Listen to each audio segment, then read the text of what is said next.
आपकी 9 महीने की ट्रेनिंग खत्म होने के बाद आपकी पासिंग आउट परेड होगी। पासिंग आउट परेड होने के बाद आप जैक लाइक रेजिमेंट की जुटों के अटूट अंग बन जाएंगे। अभी आप सिविल माहौल से आए हैं, फौजी माहौल में डालने के लिए आपका हेयर कट कराया जाएगा। अगले दिन आपको किट इशू किया जाएगा। हेयर कट के लिए हॉल्डर पवन इन्हें बार्बर शॉप में ले जाए।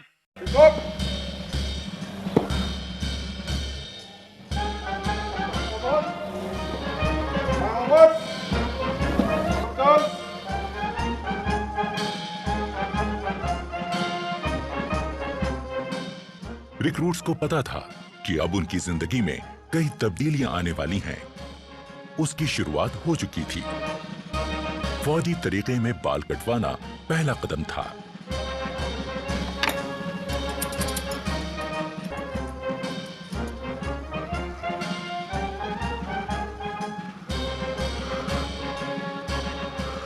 छोटे छोटे बालों को कम रख रखाव की जरूरत पड़ती है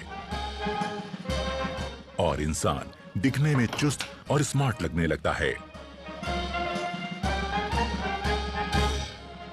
पहला कदम तय करने के बाद इनका अगला पड़ाव है बटालियन स्टोर। यहां रिक्रूट्स को अलग अलग किस्म की फौजी वर्दियां बांटी जाती हैं।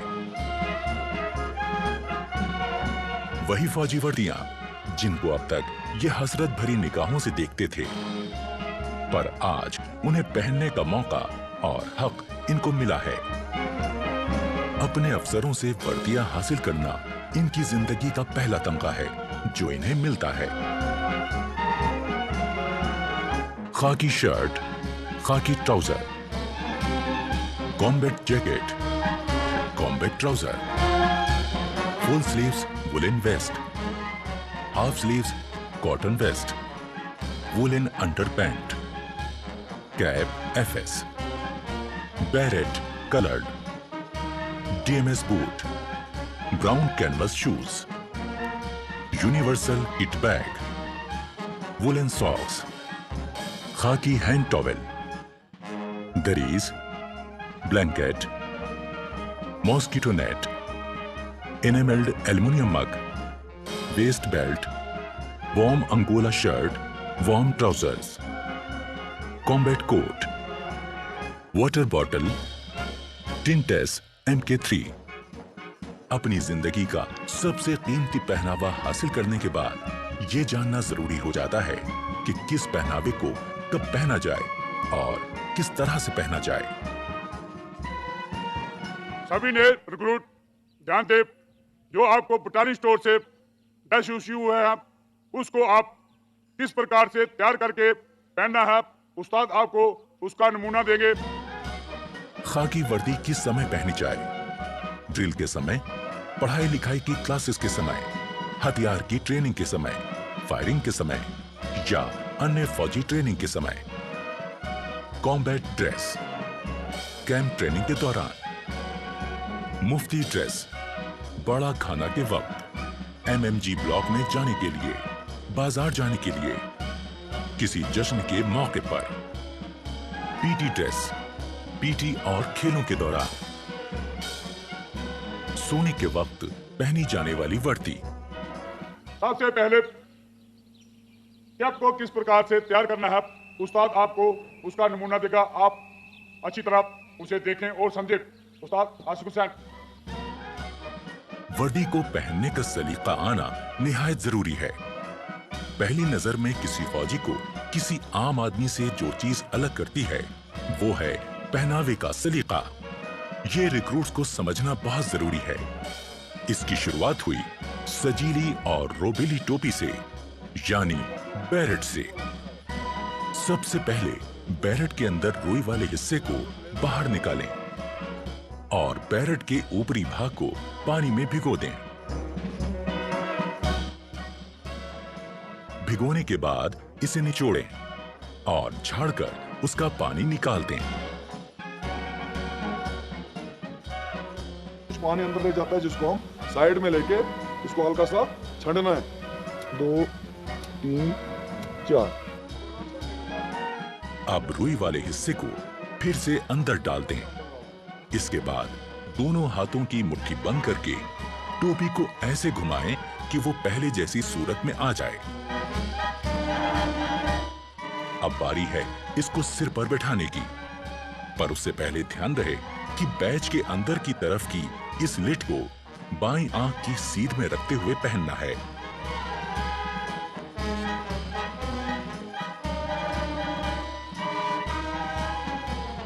अब बैरेट के बॉर्डर में पिरोई हुई डोरी को अपने साइज के हिसाब से कस लें। अब बैरेट वापस उतारकर किसी पतली और नुकीली चीज से बची हुई डोरी को अंदर की तरफ धकेल दें। अब बैरेट को फिर से सिर पर लगाएं। अब बारी है इसको अपने सिर पर सेट करने की।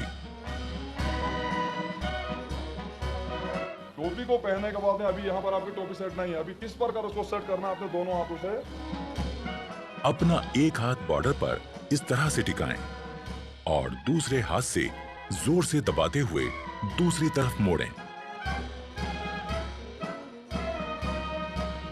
अब बारी है बैच लगाने की।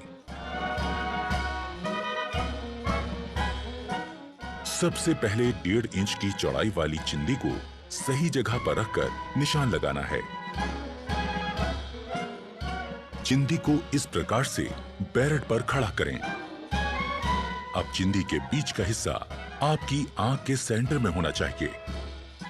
यहां पर निशान लगाकर बैरेट को उतार लीजिए। उतारने के बाद हमें चिंदी की सिलाई लगाए गए निशान पर रखकर करवानी है।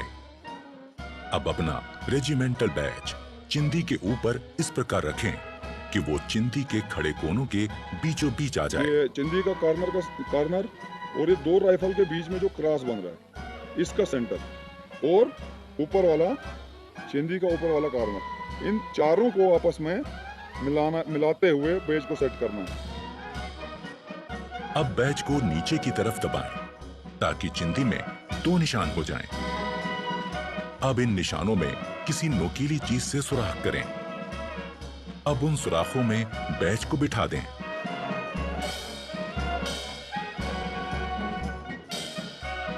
अब इसे पलटकर अंदर की तरफ से ये पिन इस प्रकार से लगा दें। इससे बैच अच्छी तरह से फिक्स हो जाएगा और कभी गिरेगा नहीं। पिन लगाने के बाद ये लिड ऊपर रखकर इसकी सिलाई करते हैं। अब बैच का पिन सिर पर नहीं चुभेगा। अब हो गई बैरेट तैयार।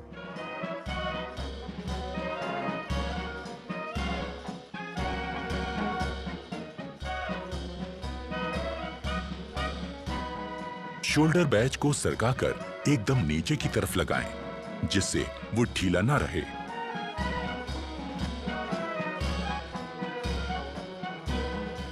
नेम बैच दाहिनी जेब की ऊपर वाली सिलाई के साथ एकदम सीधा करके लगाएं। बेल्ट को सेट करने से पहले दाहिने हाथ में मुड़ा हुआ कुंडा और बाएं हाथ में सुराख वाला कुंडा पकड़ें। बेल्ट लगाने से पहले ध्यान में रखें कि कमीज की ये लाइन और जिप की लाइन एकदम सीध में हो और बेल्ट का बकल ठीक उनके बीचों बीच में हो। बैक साइड के ये 2 कुंडे पिछले वाले लूप से बराबर दूरी पर रहें। आगे से बकल बंद करने के बाद इस प्रकार कमीज की सिलवटें निकाल लें, आगे और पीछे दोनों तरफ से। ड्रेस पहनने के बाद कमीज के ऊपरी 3 बटन दिखने चाहिए, ना कम ना ज्यादा। पैंट पहनने के बाद जूते के केवल 2 फीते ही दिखने चाहिए।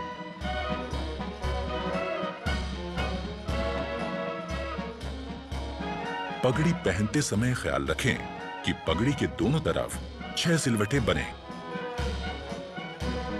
पगड़ी के बीच में दिखने वाली लाल पट्टी की लंबाई 1.25 इंच और चौड़ाई 1.5 इंच होनी चाहिए। कॉम्बैट ड्रेस में आगे की तरफ लगा पाउच इस्तेमाल होगा एम्यूनिशन रखने के लिए, जिससे फौजी के हाथ खाली रहें। पीछे लगे बैग में होगा एम्यूनिशन के साथ गुजारे लायक जरूरी सामान।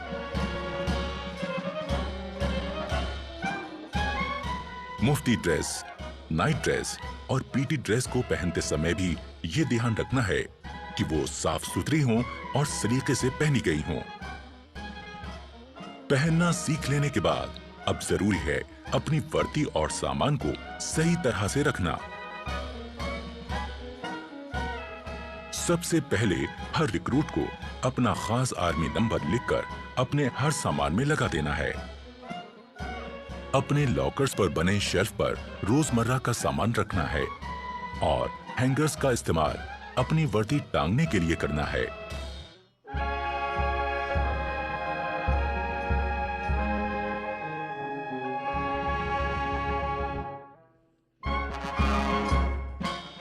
शाम होने के बाद नाइट ड्रेस पहनकर अपने कपड़े और जूते दुरुस्त करें और आने वाले कल की तैयारी करें।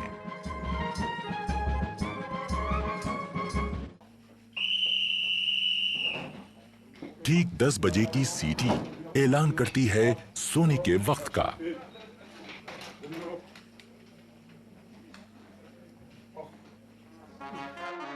अगले दिन की शुरुआत होगी सुबह 5:45 बजे के बिगुल से।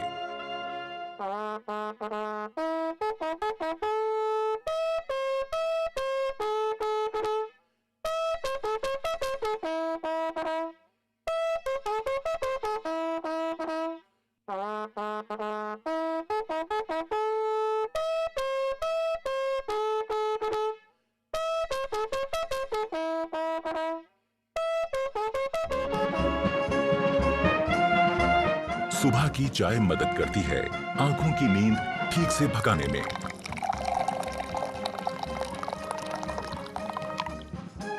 चाय के बाद का वक्त है बाथरूम की तरफ रुख करने का। पर बैरक छोड़ने से पहले यह जरूरी है कि आप अपना बिस्तर दुरुस्त करके जाएं। अपने स्लीपिंग बैग को ठीक से समेटें और बिस्तर सीधा और साफ करें।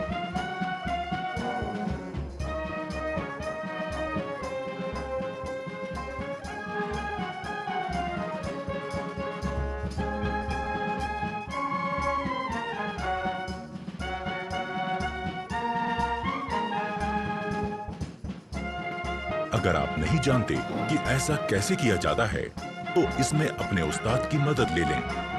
वो आपको समझाएंगे कि सो के उठने के बाद आपको कैसे आपका बेड ठीक करना है।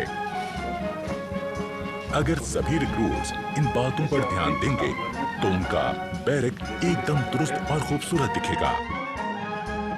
पहले स्लीपिंग बैग को ठीक से बिछा लें, उसकी जिप बंद करें और इस कवर को ऊपर लगा दें। अब बारी है इसे फोल्ड करने की। स्लीपिंग बैग के किनारों पर लगी तनियों को फोल्ड किए गए बैग के ऊपर लपेटें और इस तरह बांध लें। बैग को अपने लॉकर के ऊपर रख लें। अब बारी है बिस्तर को ठीक करने की। पहले चादर की सारी सिलवटें ठीक करें।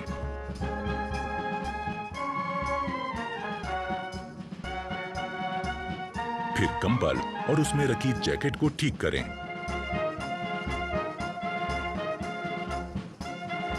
ख्याल रहे कि जैकेट और कंबल की सारी तह एक बराबर आए।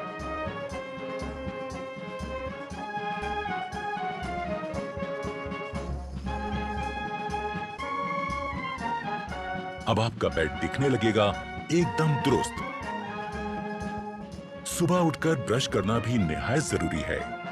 ये सुबह सुबह आपको ताजगी का एहसास देता है। ब्रश के ऊपर टूथपेस्ट का मुंह रखें, उसे हल्के से दबाएं और टूथपेस्ट को ब्रश पर फैलाएं।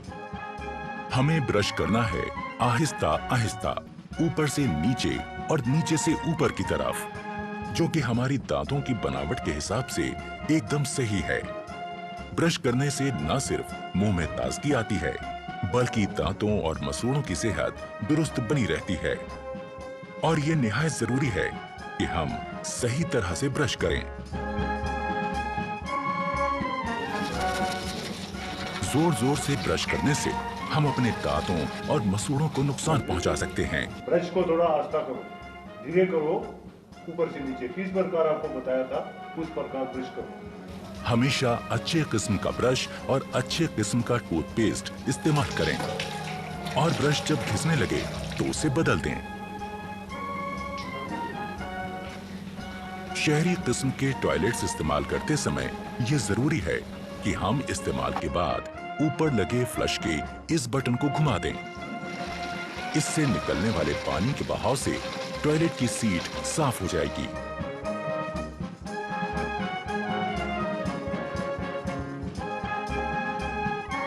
टॉयलेट इस्तेमाल करने के बाद हाथ धोना भी जरूरी है, पर सिर्फ पानी से हाथ धोना काफी नहीं है। हाथ किसी बढ़िया किस्म के साबुन से धोएं, इससे हाथों के तमाम कीटाणु मर जाएंगे।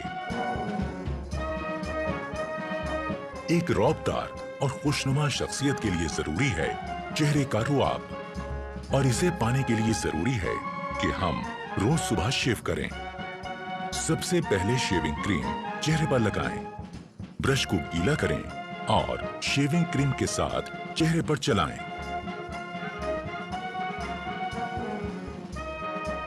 चेहरे पर शेविंग क्रीम अच्छी तरह से लग जाने के बाद ब्लेड लगाकर अपना रेजर तैयार करें। ख्याल रहे कि आपका रेजर और ब्लेड अच्छी क्वालिटी का हो, और जब रेजर चेहरे पर सख्त लगने लगे तो उसका ब्लेड बदल दें। धीरे धीरे इस प्रकार चेहरे पर लगी क्रीम वाले हिस्से पर रेजर को चलाएं। रेजर दाढ़ी के बड़े बाल काटता चला जाएगा। शेव हो जाने के बाद तौलिए से अपना मुंह साफ करें। इसके बाद आपको लगाना है आफ्टर शेव लोशन। यूं होगी दिन की शुरुआत एक तरोताजा चुस्त दुरुस्त रिक्रूट की।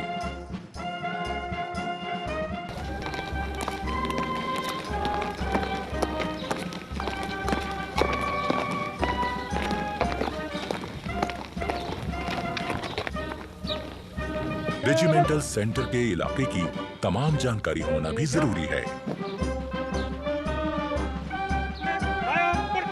इस काम में रिक्रूट्स के अफसर उनकी मदद करते हैं।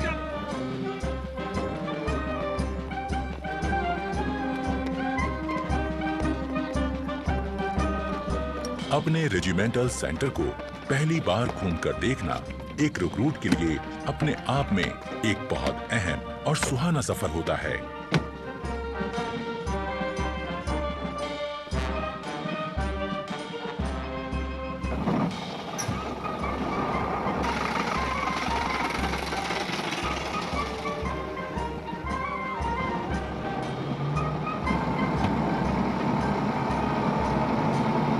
ट्रेनिंग ग्राउंड, MI रूम, संसार चंद शॉपिंग कॉम्प्लेक्स, बाना सिंह परेड ग्राउंड, उजागर Singh Teja block, Bhag Singh block, Triveni Singh hall of fame, battalion store, Billimoria multi gymnasium, mandir masjid gurdwara block, Chandorkar model room, Gangadharan block, firing range, BM Kaul indoor shooting range, unity lines, quarter guard, Siachen block, officers mess, जैकलाई house, JCO's club, Chunnilal द्वार और शहीदों को सलामी देता हुआ war memorial.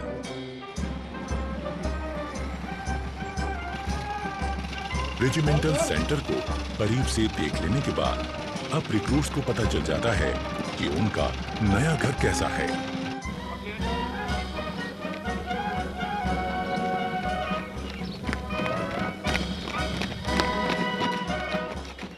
नए आए रिक्रूट्स के लिए यह भी जान लेना जरूरी है कि खान पान का सही तरीका क्या है।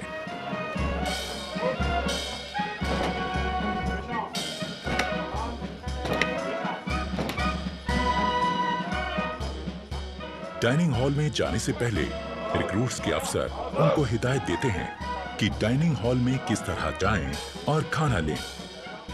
खाने से पहले और बाद में हाथ धोना निहायत जरूरी है।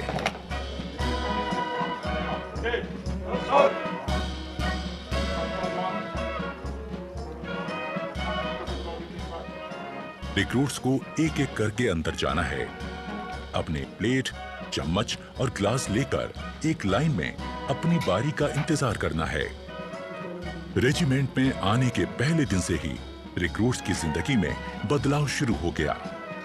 आज वो अपने तमाम साथियों के साथ मिलकर एक जैसा खाना खाएंगे, एक बहुत बड़े परिवार की तरह।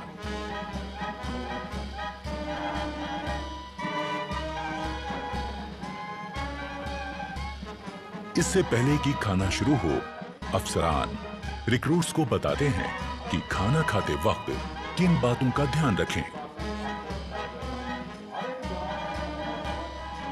खाने के लिए चम्मच का इस्तेमाल करें।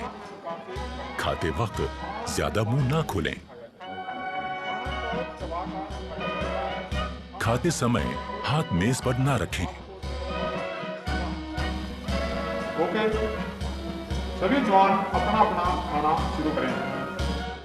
अफसर की बात गौर से सुनने के बाद शुरुआत होती है एक नए दौर की, जिसमें एक बड़ा परिवार अपने नए मुखिया के साथ बैठकर सलीके से खाना खाता है।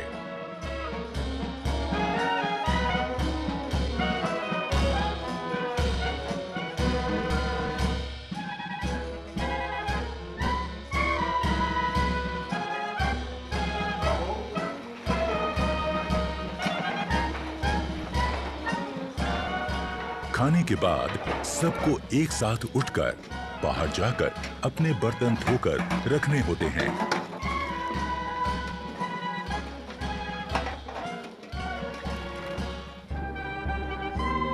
खाने के बाद थोड़ा आराम और फिर 5 बजे का वक्त है खेलों का।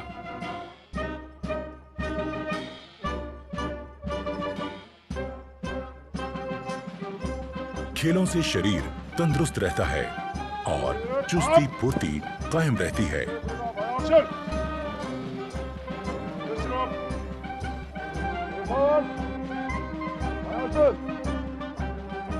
अपनी पसंद और काबिलियत के हिसाब से रिक्रूट्स अपना खेल चुन सकते हैं।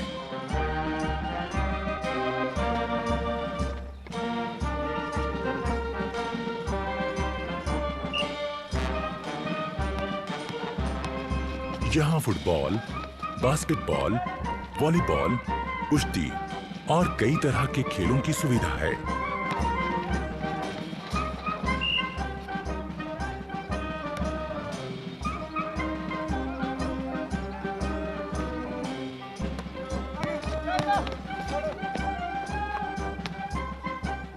शाम होते ही क्वार्टर गार्ड से निकलती बिगुल की आवाज दिन की कार्यवाही खत्म होने का ऐलान करती है।